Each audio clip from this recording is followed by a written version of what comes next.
की हे गाव म्हणजे जवळपास 1990 सालापासून या ठिकाणी आहे। हे पूर्ण म्हणजे अभयारण्य आहे, वाईल्ड लाईफ एरिया आहे। या ठिकाणची लोक जी आहेत ती अतिक्रमणधारक आहेत। या ठिकाणी त्यांना जे म्हणजे वनपट्टे मिळालेले आहेत त्या वनपट्ट्याच्या आधारावर ही घरं बांधून आहेत। या ठिकाणी एक लहानच विहीर आहे। त्या विहिरीवर संपूर्ण जवळजवळ 70 ते 80 कुटुंब म्हणजे घरं आहेत आणि 300-350 लोकसंख्या आहे त्या ह्या विहिरीवर अवलंबून आहे। इथं बोरवेल सुद्धा मारले आहेत। बोरवेल मारून त्या बोरवेलला पाणी लागलेलं नाही आणि पाणी नसल्यामुळे ही ज्या महिला आहेत त्या रोजगारापासून वंचित राहिलेल्या आहेत। कारण त्यांचा हांडाभर पाण्यासाठी दिवसभर म्हणजे त्या विहिरीवर किंवा पाण्यावरच त्यांचं जातोय आणि त्यांचा रोजगार बुडतोय। म्हणजे पाण्या वाचून त्यांची उपासमारी सुद्धा आहे।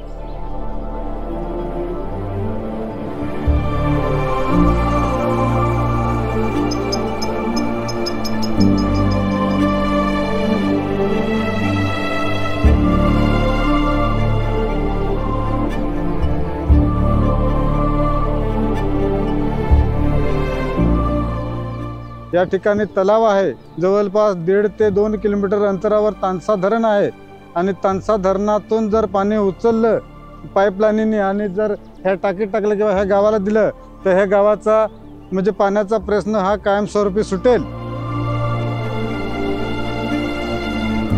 परंतु असं काही होत नाही किंवा केलं जात नाही। ते ह्या गरीब लोकांना म्हणजे काहीतरी सांगतात की इथं अशा योजना म्हणजे राबवता येत नाही किंवा दिल्या जात नाही अशी कारण दाखवून थात्रमात्र उत्तर देऊन आणि निघून जातात। परंतु हेच धरणाचं पाणी मुंबईला जात आहे। जवळपास 80-90 किलोमीटर अंतर आहे। या जलवाहिनीतून मुंबईला जात आहे। त्या लोकांना पाणी पुरवलं जातं आणि आमच्यासारख्या गरीब माणसाला पाणी पुरवलं जात नाही। ही एक म्हणजे खेदाची गोष्ट आहे। कारण हे म्हणजे न शोभणाऱ्यासारखं आहे। तर ते गव्हर्नमेंटनी म्हणजे विचार केला पाहिजे किंवा शहापूर तालुका आहे आणि शहापूर तालुक्यामध्ये धरण आहे। या लोकांचा जो हिस्सा आहे तो हिस्सा त्यांना दिला पाहिजे आणि पाणी हे लगतचे जे गाव आहेत ते गावांना म्हणजे दिला पाहिजे। कारण त्यांचा पाण्याचा प्रश्न कायमस्वरूपी सुटेल।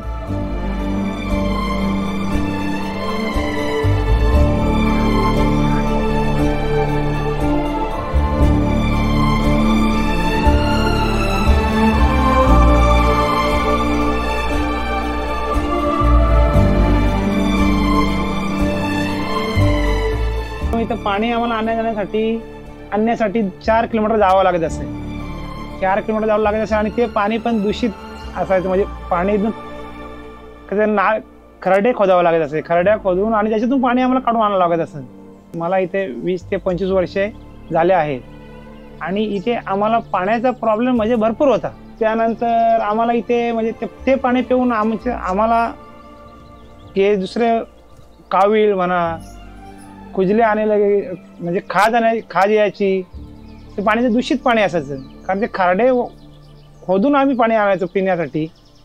त्यानंतर इथे आम्हाला पाणी काही वेळेवर भेटत नव्हतं। म्हणजे पाण्याच्या आम्हाला इथे भरपूर समस्या आहेत। जर चेक डॅम जर झाला तर आम्हाला बोरिंगसाठी त्याचं पाणी सप्लाय होऊ शकते। त्याच्यानंतर इथे साईडला गावं आहेत।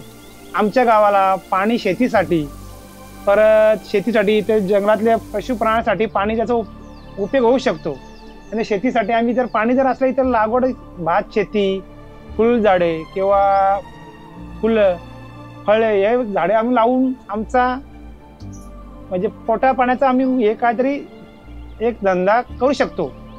तसेच इकडे साईडच्या गावांना मग पाणी नाही, इथून आपण त्यांना पाणी देऊ शकतो त्यांना पिण्यासाठी पण शेतीसाठी देऊ शकतो। त्यासाठी आम्ही जनावरं म्हणजे गाई म्हशी आम्ही पाळू शकतो जर पाणी जर असला इथे तर त्यांच्यासाठी पण ते पाण्याची आवश्यकता म्हणजे पाहिजेच त्यांना पाणी। ते जर असलं तर गाई म्हशी जर असलं आम्ही दूध उत्पन्नाचा धंदा पण करू शकतो। परत नाही तर आपले एक कोंबडे किंवा म्हणा शेळी ते आम्ही पाळू शकतो जर पाणी जर असला इथे तर।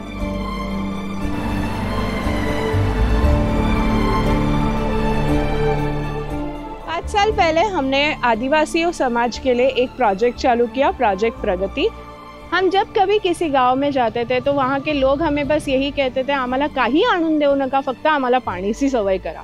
तो हमने सोचा कि क्यों ना ये बात को सीरियसली लिया जाए और इनके लिए कुछ किया जाए। और फिर वहाँ पे हमने 3 गाँव में, कानगांव, चिंचपाड़ा और नांदगांव, इन गाँवों में हमने बोरिंग की फैसिलिटी करके दी। हमने एक आरसीसी वेल बनाया चौधरीपाड़ा में, जिससे बहुत सारे लोगों को फ़ायदा हुआ।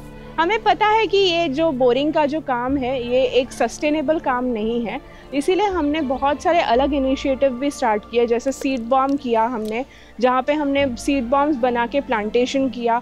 उसके बाद हमने बहुत सारे कम्युनिटी में फ्रूट प्लांटेशन किया, जिससे वो लोग लाइवलीहुड भी कमा सके।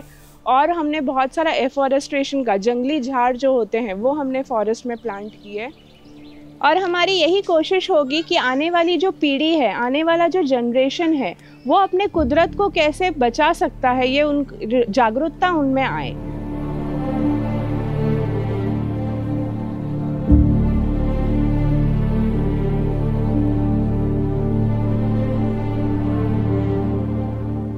गावाल्यांनी ते समोर खड्डा मारला, तिथे पाणी आहे साधारण पुरतं ते, पण आता ते बांधलेलं नाही त्याच्यामुळे ते खराब होतं। आता उन्हाळी वाकरतो, पावसाळी आखी बुंजून जाते ती, मग त्याचा काय फायदाच आम्हाला होत नाही। इथं कसली सोय नाही, रस्त्याची सोय नाही, काय नाही, येण्या जाण्याची नाही, पंचायतवाले लक्ष देत नाही आमच्याकडे, काहीच नाही। पाण्याची सोय झालीच तर जागा ओस पडलेले, झाडं वगैरे लावू शकतो, मग समजा आंबा झाला, मोगरा झाला, तिथून बायांना तरी रोजगार त्याच्यानी उपलब्ध आहेत, पाण्याची जर सोय झाली तर।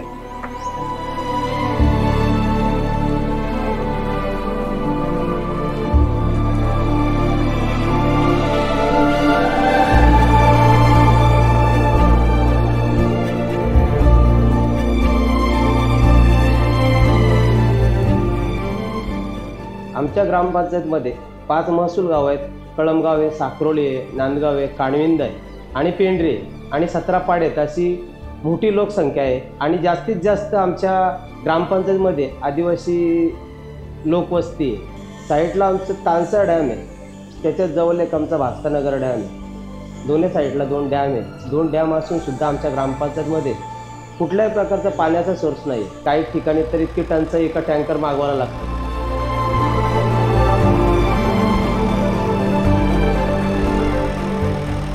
बॉडीवर बसल्याच्या नंतर आज रस्ते असतील सुरळीत चालू आहेत, लाईट, या सगळ्या गोष्टी होतच राहतात, पण मेन हे पाण्याच्या समस्या जर आमच्या सॉल्व्ह झाल्या, पण पुरेपूर आज 2-2.5 वर्षामध्ये पुरेपूर आम्ही पाण्याचा पाठलाग करतो, पाण्यासाठी आम्ही लढतोय म्हणा किंवा पाण्याचा पाठपुरावा करतोय। जास्तीत जास्त आम्हाला कुठल्या प्रकारचा पाठिंबा मिळत नाही। जर आम्हाला कुठून पाणी योजना भेटल्या आणि जवळच आहे, तानसा बॅकवॉटर जवळच आहे, जर त्या पाण्याचा समस्या जरी सॉल्व्ह झाल्या, कुठल्या प्रकारची जरी आम्हाला काय आला नाही आणि पाणी आला तरी सुद्धा आमचे लोक भाजीपाला लावून त्यांचा उदरनिर्वाह करतील आणि 2 टाईम शेती करतील, कारण इतका पाणी आहे का तो पाणी बॅकवॉटरने उचलून दिला तर आमचं गाव सुजलम सुफलम होतील, आमची ग्रामपंचायत सुजलम सुफलम होईल।